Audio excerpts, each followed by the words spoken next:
Welcome to science academy online session. मैं N H Chauhan आप सभी का स्वागत करता हूं अपने YouTube channel science academy Rajsamand पे। देखिए, आज अपन कक्षा 12th के लिए जो 2021 के लिए बायोलॉजी जीव विज्ञान का जो सिलेबस है उसका एनालिसिस देखेंगे कि जो माध्यमिक शिक्षा बोर्ड ने इस साल के लिए कोरोना के कारण जो 40% सिलेबस कम करके फिर सिलेबस को लॉन्च किया है, जिसमें हम इस सिलेबस का एनालिसिस 3 सेशन में करेंगे। पहला सेशन तो ये रहेगा कि कुछ भी नहीं पढ़ना है, ऐसे कौन कौन से चैप्टर्स है जिसमें से हमको A to Z कुछ भी नहीं पढ़ना है। पहला सेशन ये लेंगे।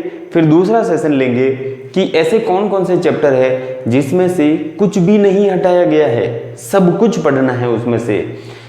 और फिर थर्ड सेशन हम लेंगे कि ऐसे कौन कौन से चैप्टर्स है जिसमें से कुछ मैटर को छोड़ना है और कुछ मैटर को पढ़ना है। तो हम इसमें सबसे पहले ये ले रहे हैं सेशन नंबर 1 कि कुछ भी नहीं पढ़ना है। तो 12th बायोलॉजी वाले स्टूडेंट देख लें कि 2021 के लिए ऐसे कौन कौन से चैप्टर्स हैं जो कि हमको किसी भी प्रकार से 1% भी उनको नहीं पढ़ना है। एग्जाम के दृष्टिकोण से हमारी सबकी रुचि है तो हम पढ़ सकते हैं भले रुचि अकॉर्डिंग, लेकिन एग्जाम्स के अंदर इनमें से कोई भी क्वेश्चन शामिल नहीं किया जाएगा। इनके जो मार्क्स है दूसरे जो चैप्टर्स हैं उनमें मर्ज कर दिए गए हैं। देखिए, चैप्टर नंबर जो 1 है आवृत बीजी पादपों में जनन, चैप्टर नंबर 5 है पादप जल संबंध, चैप्टर नंबर 12 है नाइट्रोजन उपापचय तथा नाइट्रोजन चक्र, चैप्टर नंबर 14 है जैव प्रौद्योगिकी के सामान्य परिचय, चैप्टर नंबर 17 है आर्थिक वनस्पति विज्ञान तथा मानव कल्याण, चैप्टर नंबर 19 है प्रतिपालनीय कृषि, चैप्टर नंबर 21 है मानव का अध्यावरणीय तंत्र, चैप्टर नंबर 26 है मानव का तंत्रिका तंत्र, चैप्टर नंबर 27 है मानव के संवेदी अंग व ज्ञानेंद्रिया, चैप्टर नंबर 30 है मानव में गति एवं चलन, चैप्टर नंबर 37 है उत्परिवर्तन, चैप्टर नंबर 38 है मानव जनसंख्या, चैप्टर नंबर 41 है प्राणियों का घरेलूकरण और चैप्टर नंबर 42 है जैव चिकित्सा तकनीकें। इस प्रकार से कुल जो सिलेबस के अंदर 42 लेसन थे अपने, उसमें से 14 लेसन, देखिए 42 में से जो 14 लेसन है 7 लेसन ये है और 7 लेसन ये है, ये तो पूरी तरह से हटा दिए गए हैं। हमको 2021 के लिए इन चैप्टर्स में से कुछ भी नहीं पढ़ना है। अब हम चलते हैं सेशन नंबर 2 की तरफ। चलते हैं सेशन नंबर 2 की ओर, जिसमें अपन देखेंगे कि ऐसे कौन कौन से चैप्टर्स है जिसमें हमको सब कुछ पढ़ना है, कुछ भी नहीं छोड़ना है। A to Z एक भी टॉपिक नहीं छोड़ते हुए सब कुछ हमको पढ़ना है। इन जो चैप्टर्स में से एग्जाम्स के अंदर सारे क्वेश्चन और सारे टॉपिक्स शामिल किए गए हैं। चैप्टर नंबर 2 देखिए नर एवं मादा युग्मकोद्भिद, चैप्टर नंबर 3 है परागण निषेचन तथा भ्रूणपोष व परिवर्धन, चैप्टर नंबर 4 है असंजनन, चैप्टर नंबर 15 है आनुवंशिक अभियांत्रिकी, चैप्टर नंबर 18 है तेल रेसे मसाले और औषधीय पादप, चैप्टर नंबर 23 है मानव का श्वसन तंत्र और चैप्टर नंबर 28 है मानव का जनन तंत्र। और कुछ चैप्टर्स इधर है, देखिए चैप्टर नंबर 29 है मानव में रासायनिक समन्वय और चैप्टर नंबर 31 है युग्मक जनन, चैप्टर नंबर 32 है मानव में निषेचन, चैप्टर नंबर 33 है मानव में भ्रूणीय परिवर्धन, चैप्टर नंबर 34 है मानव में आर्दव चक्र, चैप्टर नंबर 36 है मानव में गुणसूत्रीय विकृतियां और चैप्टर नंबर 39 है प्रतिरक्षा तंत्र और चैप्टर नंबर 40 है मानव में प्रमुख और सामान्य रोग। तो देखिए टोटल जो 42 चैप्टर्स हैं इनमें से 15 चैप्टर्स जो है हमने इस सेशन में शामिल किए हैं कि ये जो 15 चैप्टर्स हैं इनमें से सब कुछ पढ़ना है। तो अभी अपन सेशन नंबर 2 को कंप्लीट करते हुए चलते हैं सेशन नंबर 3 की ओर, जिसमें हम देखेंगे कि ऐसे कौन कौन से चैप्टर्स हैं जिसमें हमको कुछ मैटर को छोड़ते हुए कुछ पढ़ना है।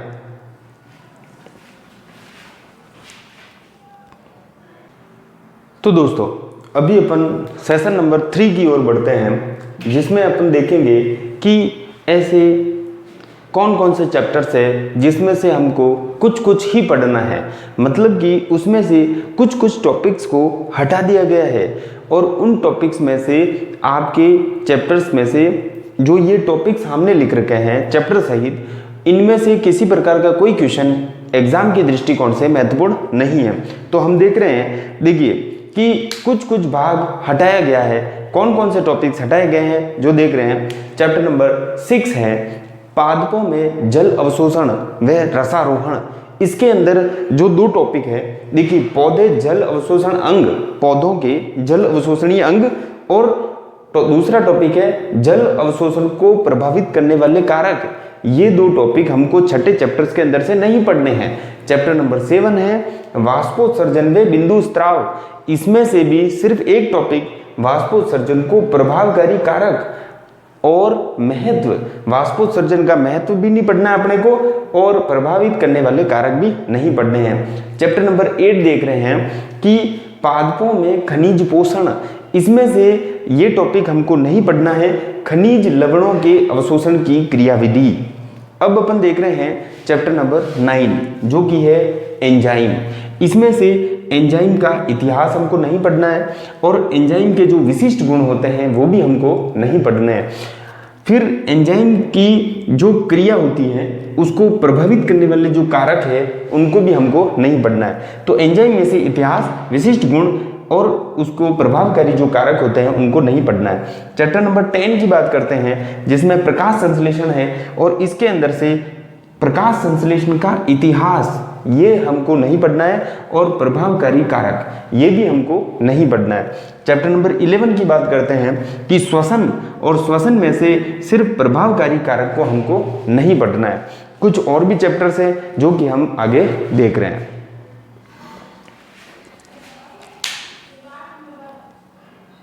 बढ़ते हैं सेशन नंबर 3 की ओर, और जिसमें अपन देखेंगे कि ऐसे कौन कौन से चैप्टर्स है जिसमें से कुछ कुछ भाग को हटाया गया है और कुछ कुछ भाग अपने को पढ़ना है। तो अपन जो है यहाँ पर जो सामने लिख रखे हैं, चैप्टर नंबर 13 है, देखिए पादप वृद्धि, जिसमें से पादप वृद्धि स्थल वृद्धि की प्रावस्थाएं, वृद्धि बल गतिकी, वृद्धि मापन, प्रभावकारी कारक, दीप्तिकालिता, प्रसूति, वसंतीकरण, जीर्णता और विलगन, ये सारे टॉपिक चैप्टर नंबर 13 में से हटा दिए गए हैं।